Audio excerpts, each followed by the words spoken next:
Okay, cool. Welcome everybody. It's Kemp from AR.io Network. We are back for another stream. Kind of every week or so, we welcome folks who are building in the ecosystem or partners we're working with to come up and chat with us about what we're building on the permaweb. And this week, we are delighted to welcome both Ilan and Yavi from Nillion. How are you doing, guys? Good. Hi, how you doing?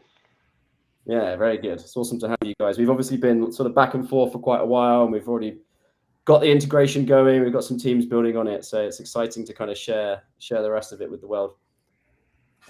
So for folks who don't know, AR.io Network provides the infrastructure on top of Arweave for storing, indexing, and making data available. What we're going to be talking about today with Ilan and Yavi is how we can make that data encrypted and permissioned. So you can store encrypted data and share access to that data with other people in a secure and decentralized way.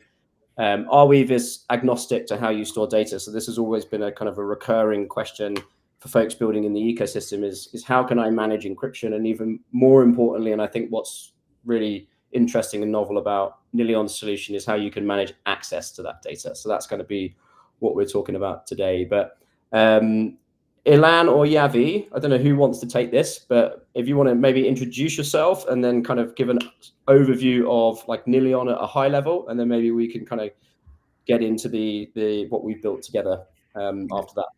Javi, do you want to give a quick introduction to yourself, and then I could do that for myself and Nillion? Yeah, my name is Javi. I'm a lead solutions engineer at Nillion. I joined back in June, so it's been a few months already. Before Nillion, I spent a few years in the crypto space.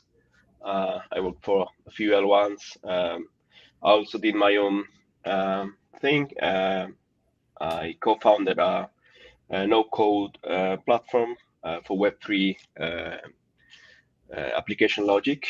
Before that, I spent a few years in the banking sector, mainly around payments and innovation. Sounds like you've been in crypto for a while then.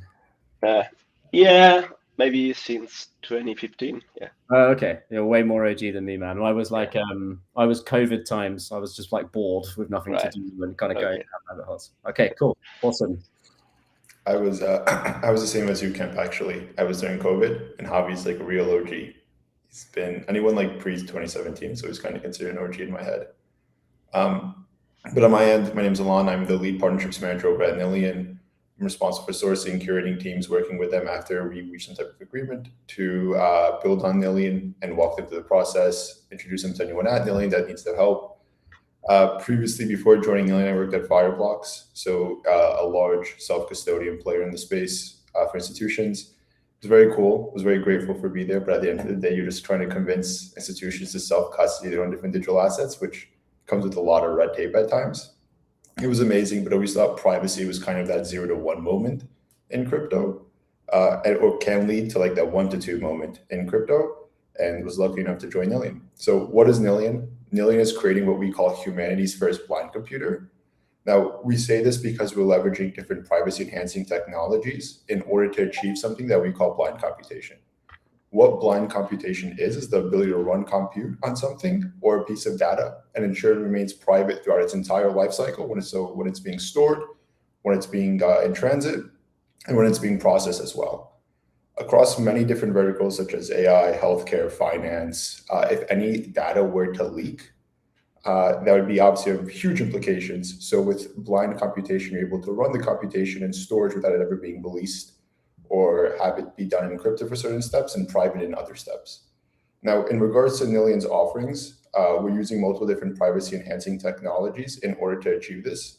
So one of them is MPC, multiparty computation, which is with what we use NilDB for, which essentially means using multiple different nodes for the data to be stored, and for each node to have the full set of data, but only a part of the encryption key. So they have to come together in order to have the data and make it useful in any way. And what this also means, if one of these nodes get corrupted, not the whole entire data set would still be safe and it won't be revealed. And it can only be revealed to trustworthy parties. And the other tool that we use is trusted execution environments in order to allow for LLMs to be stored inside the network or any models and for it to be computated on. Nice. You answer. I was just about to ask that question. Is that what MCP provides in terms of that like distributed security? So even if something was compromised, you can't actually do what you want. I love the branding, by the way, of Blind Compute. I think it's very well packaged up. It's very simple, and people get it really quick. And I'm completely aligned with you as well on like crypto's at that moment where it's being kind of adopted by institutional or enterprise players, and like privacy is going to be, it's important for us as like individuals and humans, like individual people, but it's critical for like enterprise teams that want to come into the space. So it's awesome that there's teams out there like you guys who are working on this problem. And as I said earlier, it's been this like ongoing unsolved problem mostly within the Arweave ecosystem. Is like how do we solve this problem in a permissionless way? The Arweave ecosystem is quite cypherpunky, so the idea of like doing that all centralized is like doesn't often land so great. But maybe just on Nillion so far, like where are you mostly seeing the demand for this kind of service? And I'm particularly interested in like outside of Web3. I know you've obviously got like an enterprise background in Elan, which probably gives you like an interesting perspective on that as well. But I'm really curious where you're kind of seeing demand for this kind of technology outside of Web3. Yeah, so with NilDB, the fact that it requires third-party node operators, we kind of had this unique position to work with different enterprises to run the nodes itself. So we enter into partnerships with Deutsche Telekom, Alibaba, Pairpoint, which is a Vodafone's Web3 arm, and STC Bahrain to run these nodes. And I think it's kind of an amazing moment to also be working with them because a lot of these teams have different labs divisions. A lot of these enterprises have like a labs division that have a memorandum to ensure that they're testing out the newest and latest, greatest technology. Mm-hmm. And cryptography is always one of those things where we kind of always say that, you know what, maybe one day it will be adopted, but it's just not there yet. But working with them now, it's something that we can work with, that we're showing with them, like, no, this is actually possible today, what you're able to do with it. And these are the best privacy tools available today. So even though like obviously we have that Web3 focus, a lot of these Web2 companies still want to learn more about cryptography and learn what they're able to do with it with the technology today. Yeah, I love it. It's like the, do you remember the DeFi mullet? Like traditional finance in the front, decentralized finance in the back. Like I kind of think that we're getting there with like all infrastructure, right? Like more and more it's enterprise teams coming to, and they don't coming to us, and they don't like care or necessarily want to know that there's a blockchain in the background. They just want to know that it solves their problem, right? So it's, we're all growing up and maturing in the world and kind of bringing the technology to people in a way where it speaks their language, rather than we're like, I always had this image in my head of, you imagine like the Netflix landing page was like trying to promote that they host on AWS, and it's like, no one cares. Yeah. Can you solve the problems that we want to solve? Okay, awesome. So it was kind of attributed to the like back in the early 2000s, and this was a bit before my time, but it was everyone was buying a bunch of different data centers or storage tools to store every single piece of data that they have locally. And then all of a sudden the cloud came out one day and that kind of ruled everything obsolete, and they just wasted a bunch of money kind of for no reason. It could definitely be something similar to the extent with AI, that eventually with cryptography, we could mathematically prove that everything is private, and that's kind of not the direction that we should be going into. Yeah, I completely agree. Like more and more, it's becoming very clear to us that some people in the Arweave ecosystem might not love me for saying this, but like what people are not looking for is like the 200 years of storage. What they're looking for is that like guaranteed long-term verifiability and availability. And it's like the number doesn't really matter. It's that's the value that they're looking for. So she's interesting as we go through that and speak to these teams, how those kind of like use cases and values kind of like float up to the surface, and then you really understand what these people care about. Okay, cool. So maybe that's a good opportunity for us to kind of segue into what we've done together here. So just again, as a reminder, RAO provides the technology to store, index, and make data available on top of Arweave. And then Nillion is solving the problem of how we encrypt that data and how we flexibly grant and revoke and provide access to data. So Yavi, I think you had a diagram that you were going to go through. I don't know how we want to kick this conversation off, boys. Do you think it's good to go straight to the diagram, or maybe talk a little bit more about how these two things come together first? I think it might be showing the diagram might be a good start, and then we can kick off some discussions. Okay, awesome. Let's go for it. All right, let me share my screen.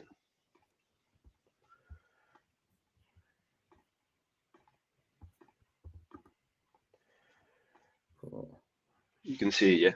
Yeah, man, you're coming through. Right. So as you said, Nillion .io, we have collaborated in this use case. One use case is, as a user, I want to store, let's say, a PDF securely, and only myself or people I want to give access to can download and see the content. Yeah. So we have two layers here. One is Nillion. We're gonna act as a key storage layer. So we are going to generate a key pair for the user. We're gonna store it in our MPC private network.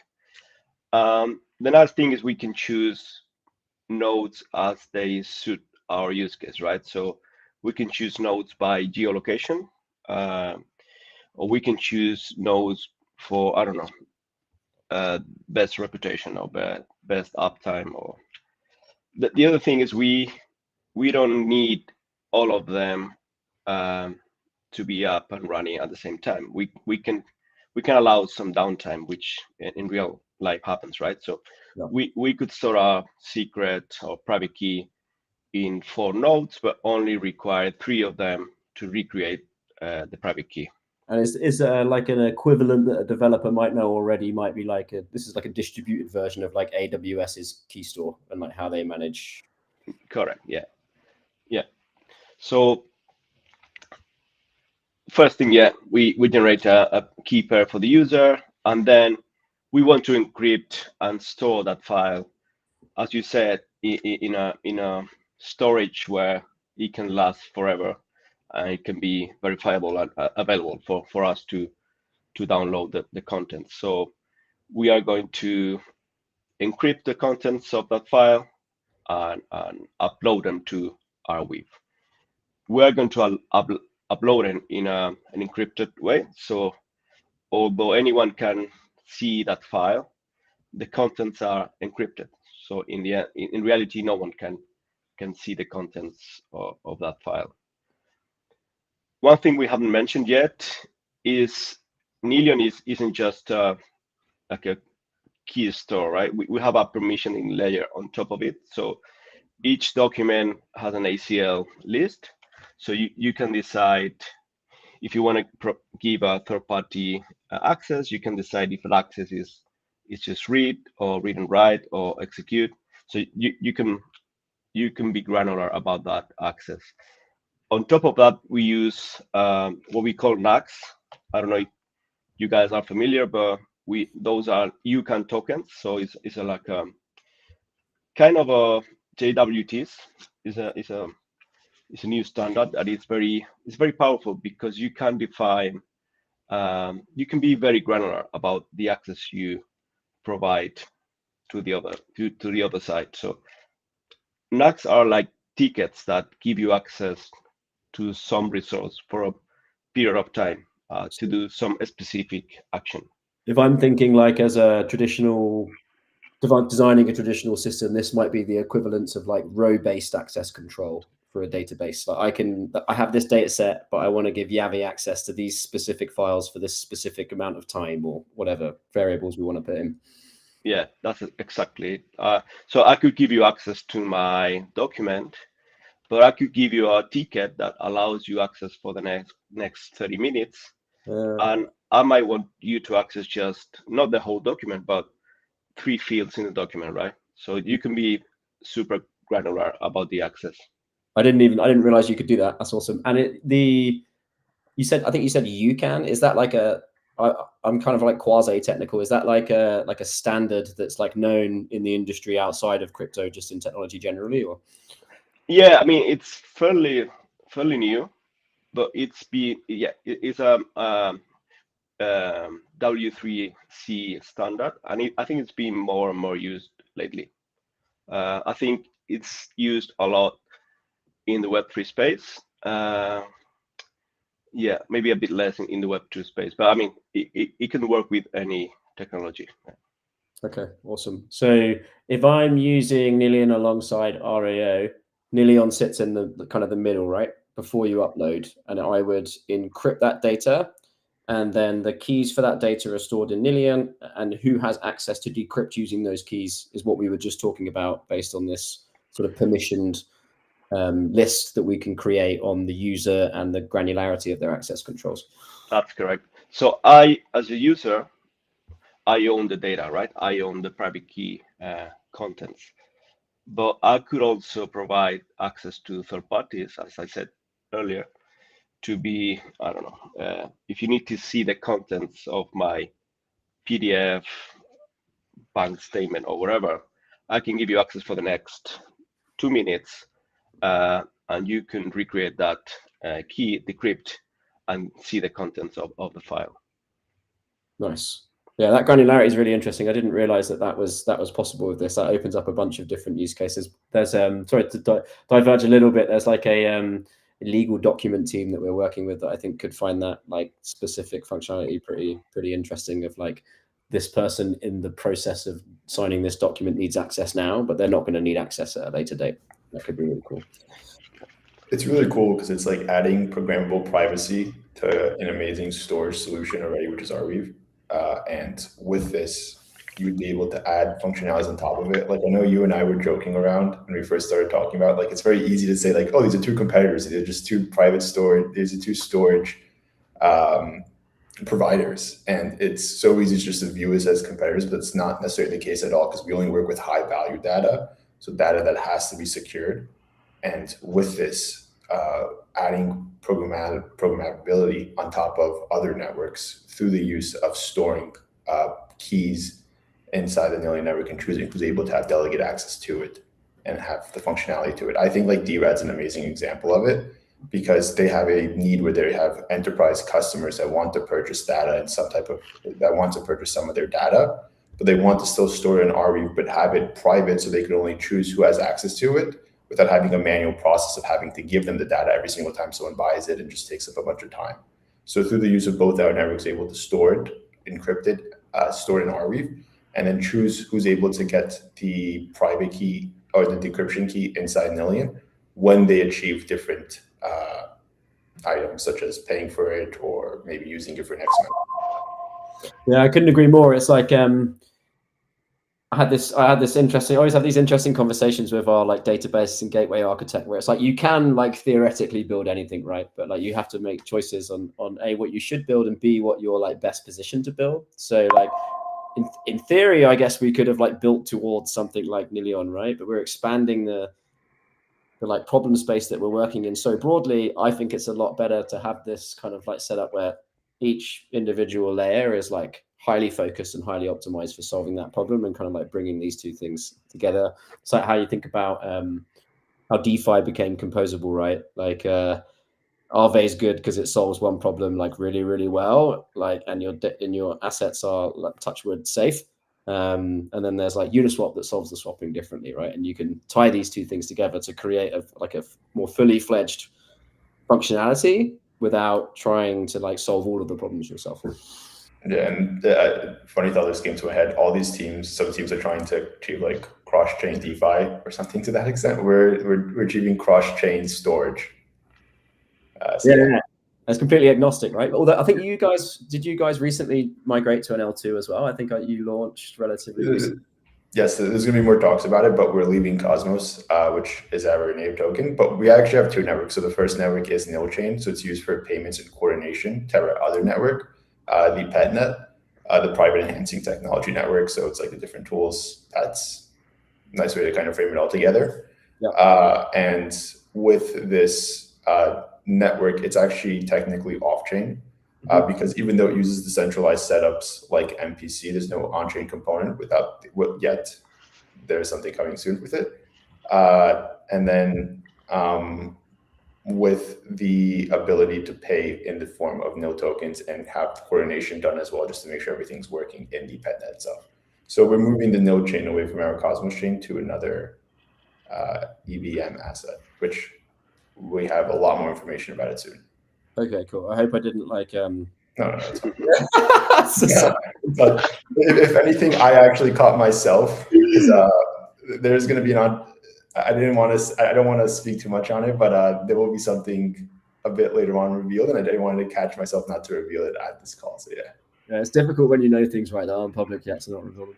Yeah. Especially when you're excited about them. Okay, cool. So maybe that's a good segue on kind of like two fronts. And I guess first to you, Yavi, like for a builder who's interfacing with this technology and they want to use this solution, like what does that look like? How do they access these features and functionality from Nillion? Yeah, so yeah, we have some, actually in your website we have an article that shows you how to integrate to both Nillion and Arweave. If you guys want, I have some code ready. I can explain and execute, and I can show you step by step how things are playing. So yeah, if you want, I can do that. Yeah, I think we can look at it quick and kind of point out where devs like I think what's particularly interesting is like the SDKs and tools that folks need to access and kind of where they fit into the story. Yeah, so in terms of Nillion, our main SDK is called Secret Vaults. It's pretty easy to use. We have a TypeScript version and a Python version. So depending on your tech, yeah, both are the same. So they both have the same functionalities, but it's pretty easy. On the Arweave side, I think you guys, yeah, have the similar thing, a very cool SDK. As I said, we have this article in your website where we go step by step on how to integrate. It's fairly easy, and it takes only a few minutes. Do you want me to? Shall I go through the steps, or yeah, maybe just at like a brief high level? I think it would be useful for any builders watching, just as like a summary of like what each of these steps does, and I think it might help it like lock into their brain. Yeah, I mean, from a Nillion perspective, we have what we call we have two profiles in the NeilDB product, which is our storage product. We have builders, which are apps or companies, startups that want to build on top of Nillion, and then we have users that use those services. So users store data, but they do it through some builder, right? So through some app. So the first thing that a builder needs is an active subscription to the service. So if you go to subscription.nillion.com, you can fairly quickly create your keeper and activate your NeilDB subscription. So you can do it. We support MetaMask, so you can do it with MetaMask, or if you want to create a new keeper or even import your existing private key, you can also do it. So you define who's going to pay for the subscription, and then you define the service, and it's just a payment. We have a faucet in our testnet, and it's very easy to get some Nil for you to pay for the subscription. Once you have the builder subscription ready, then you can allow your users to push data to NeilDB. So yeah, maybe it's better if I go through the code, but from the Nillion SDK perspective, it's very simple. You define what network you want to be pushing data to. So in this case, we're pushing our data to our 3 testnet nodes. And we have some other configuration like an Nil chain, which is our L1, where we're going to be making the payment, and Nilauth, which is the service that will take care of that, but that's always the same. Yeah, and it's very simple as instantiating a secret builder user client. We have a few methods that allow you to create data, to read data, delete data, and or update data.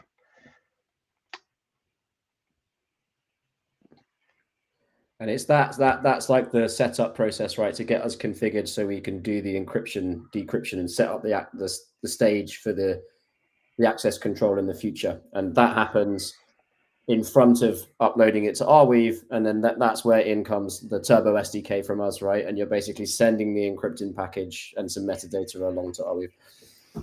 Yeah, correct. Yeah. So once all the configuration is in place, like the subscription and everything, just locally the user is going to encrypt the data with that keeper, and we're going to upload it to Arweave.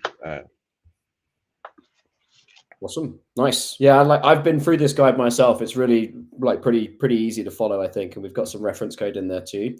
I don't think there's no like gotchas really in this, right? I think there's not like anything like really novel or unique that you think that like a builder might want to be aware of when going into this, or do we follow patterns that like devs at a high level you think would be familiar with once they kind of understand the vernacular?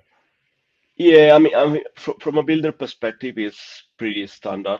So the TypeScript SDK is just a bunch of async function calls. First, you instantiate the clients, and those clients come with some methods that you can call. But it's just a couple of lines of code.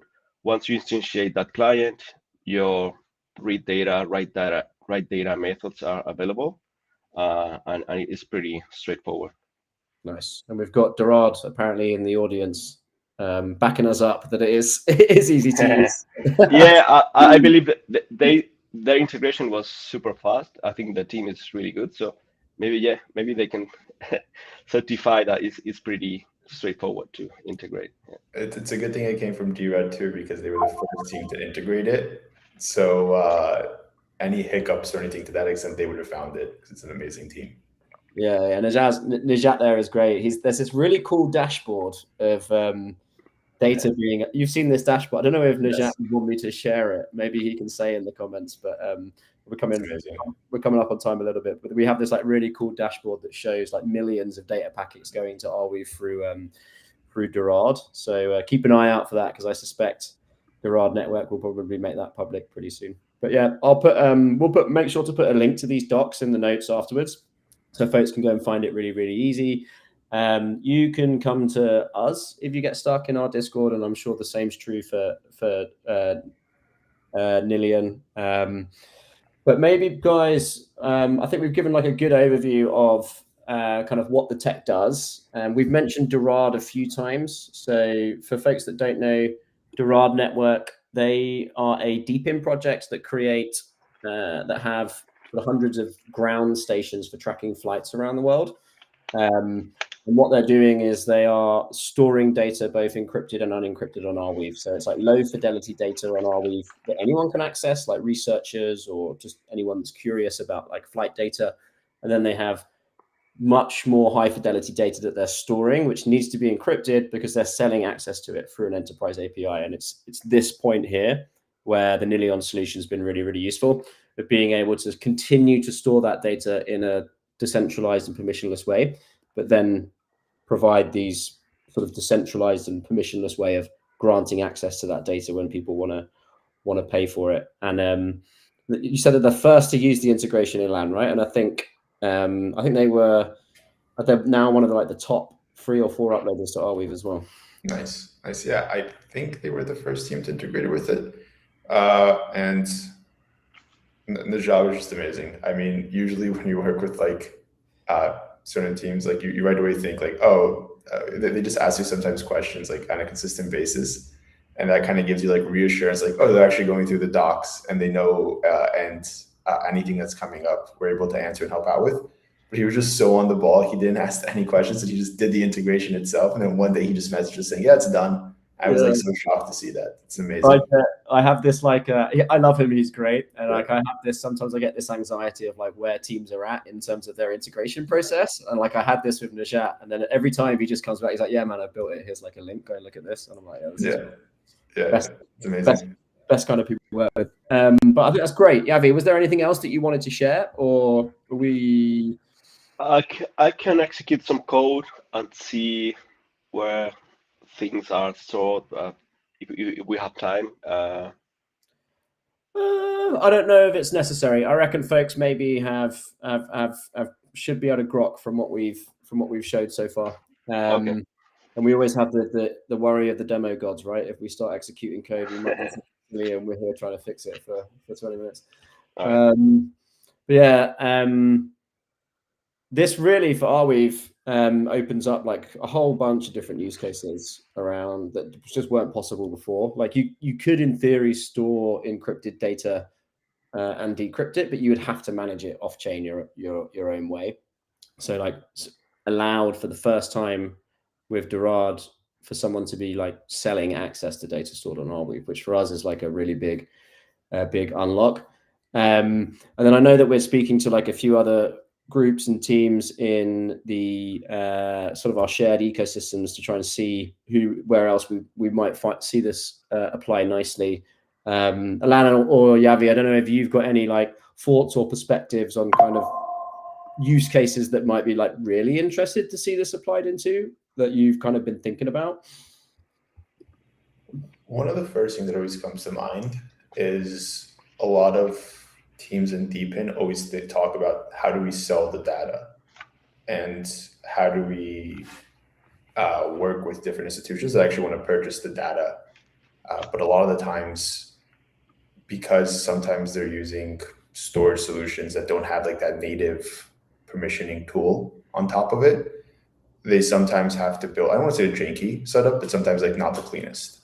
Yeah. So I think something that always kind of interested me with this partnership and this integration is that we're able to serve and help out these builders that want to store on a decentralized 200-year plus storage solution that's amazing, but still also want to take advantage of the ability of like Web2 services of being able to choose who has access to it under what circumstances. So teams that are looking to solve that, I think that's something that where we, both of us, our networks together really excel.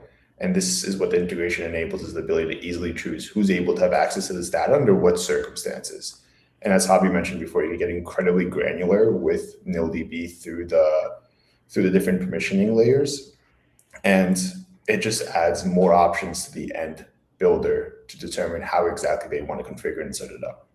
Yeah, I love it. I have this like dream as well of like talking to our database and like gateway architect David of like agents out there like co-creating shared data sets in a way that like economically makes sense. So you can imagine them like all filling up this same data set in a like permissionless way on Arweave and then selling access to that on the back end, right? And yeah, in order to do that, you need this kind of functionality. So I think it's like there is a broad canvas that can be painted here. Like Dorad's the first team that's done it in DeepIn, and it's awesome to see.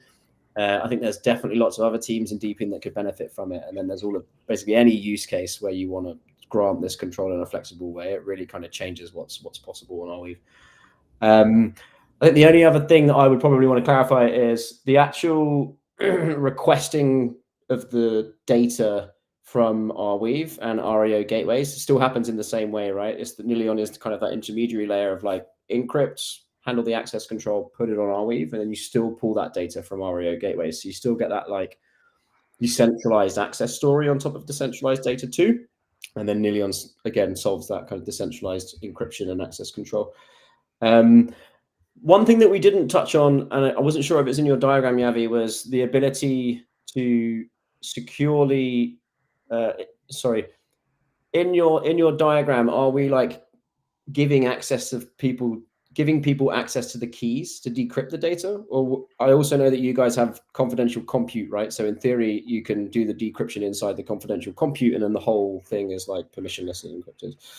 Yeah, so yeah, you could do that. We have another offering, which is NilCC, which is a confidential compute product. Everything runs inside the TE. So you can access that key from the TE, encrypt, decrypt, whatever you need to do. And then that workload gets destroyed. No one has access to that information. You could also create a key per document, if that makes it more granular. So there are different solutions you can explore depending on the use case. Nice, yeah, because there's always that question in my mind of like, once you reveal data to someone, they have it, right? So yeah, how do you manage that, the security there? And like nilCC and confidential compute, I think provides like an elegant solution to that problem of like, I can get access to this data in a confidential environment, do something to it, and get an output without actually necessarily needing to see the data, right? Yeah. You could create like one single use key that give you access, and that key is specific to you, to your request, and that could be a good solution. Very cool, guys. All right, well, this is great. This is exciting. Honestly, it applies to so much stuff in our ecosystem, in your ecosystem, and kind of the broader world. I wonder, and I'm definitely excited to see sort of the other teams and use cases that we can support in the future. I wonder if you guys had any sort of up and coming announcements that you wanted to share, or anything that you wanted to kind of like take the moment to chill or promote or let people know is on its way. There's a lot of announcements that's coming out of Nillion in the next couple of weeks. I don't know exactly what I can share yet, but I'm very excited about it. And I could maybe just say that it's like a throwback to something that we did about 1.5 years ago, but I don't want to share too much more details past that. It's very cool. It's something that I think we're very excited about. But yeah, I think I should just leave it at there before I get myself into more trouble. Right. I love the tease, mate. That's great. Yeah. I will say for anyone watching, yesterday we bridged the RAO token to Base. So if you're out there and you're listening, especially folks in the Base ecosystem, you can now access the RAO token natively on Hydrex. And that gives you not just kind of access to the token and utility. It gives you the utility to be able to pay for storage, to buy names. And on the storage front, if you're using the RAO token, it is 23.5% or so cheaper because we waived the turbo fee for storage as well. So if you're out there working with Arweave and storing, definitely make sure to check that out. You can save a decent chunk of money on storage for yourself. And then in terms of folks that are listening that are interested in sort of building on kind of what we've put together here, my DMs are also always open. If you want to reach out, we'll share the guide afterwards. Ilan and Yavi, what's the best way of contacting you guys? Same way. My DM's always open. Do they see the chat if I put it here? Or they will on YouTube, but not on Twitter. Okay. So no worries. My Telegram username is im1992. What might be one more 9, so 3 9s and then a 2. Feel free to always hit me up. Always happy to help out. DM's always open, and can always introduce to Javi as well, who is a tech guru when it comes to Nillion. Yeah, there's a question in the chat, I believe. Okay, we should check these. Okay, yeah. So it's from Johnny Sparkles. We have: is there a self-host sort of break glass function in case Nillion's inaccessible for any reason? I guess that means like, can someone? Yeah, I think it makes sense. Does that make sense? That question? I think so. Yeah. So Nillion is a decentralized network. So we only run just one of the nodes, right? The rest of the nodes are run by anyone. It can be an enterprise, can be anyone. So no single entity has access to any of the data. So I guess that the main thing here is, in the very beginning, you need to decide how you want to store that data, how many nodes, from who, and the threshold you need to recreate your secrets. So you can be very conservative, or you can be less. You could decide, in theory, I'm going to store my data in 10 nodes, and I only need 6 of them to recreate my secret. So that gives you some resilience. Yeah, it might be not so good in other senses, but that's a decision that every builder needs to make. There's always a balance between solution being convenient in terms of managing, also security. We have something. Sorry, go ahead. No, I was going to say there's no single entity or protocol or backdoor or anything that allows anyone to access the data. I believe it's already live, or if it's not, it should be very soon. We have something called threshold secret sharing, which is essentially you're able to choose which nodes are going to be the ones that you choose to work with. And if one of the nodes do not work, what's the amount that have to work in order to ensure it works? So say, for example, to give an easy one, you have 5 nodes that you share the data with, but 3 out of the 5 have to come together to achieve what you're looking to do. If 2 out of 5 are corrupted or something happens to them or they're offline for whatever reason, that does not stop your workload because we still have the 3 nodes that are live and are able to accomplish their tasks.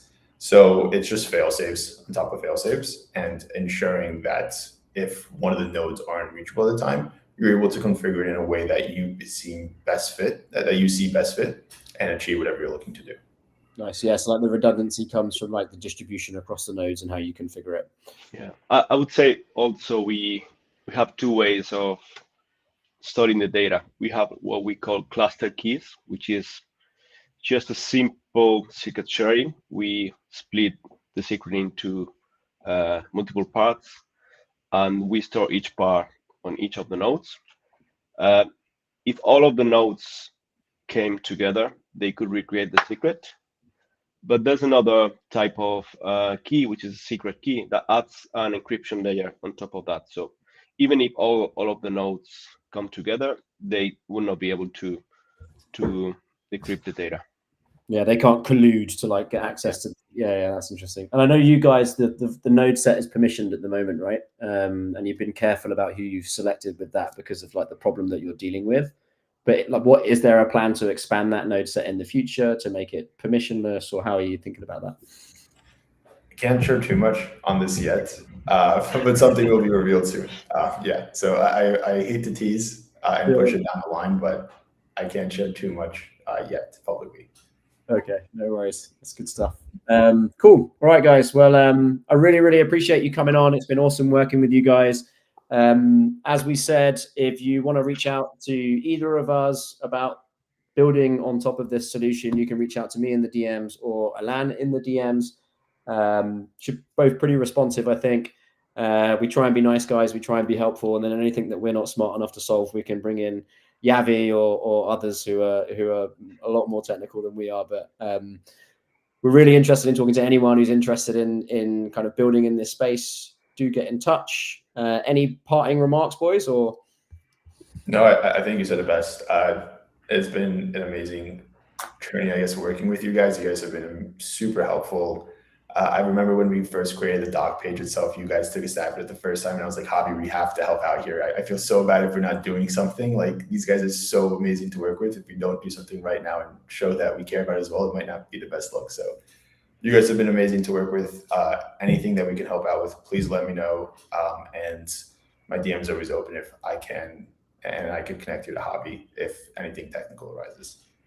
Awesome. Safe trip to the UK, Javi. If you're in London, let me know. I know you didn't reveal that earlier, but we said it before we came on screen, so I hope you have a good trip. Is it raining? No, it's great. It's always raining here, so you're pleased that it's not. But yeah, thanks very much, guys. Have a great day, and anyone who wants to get in touch, reach out, and we'd love to chat. See you soon.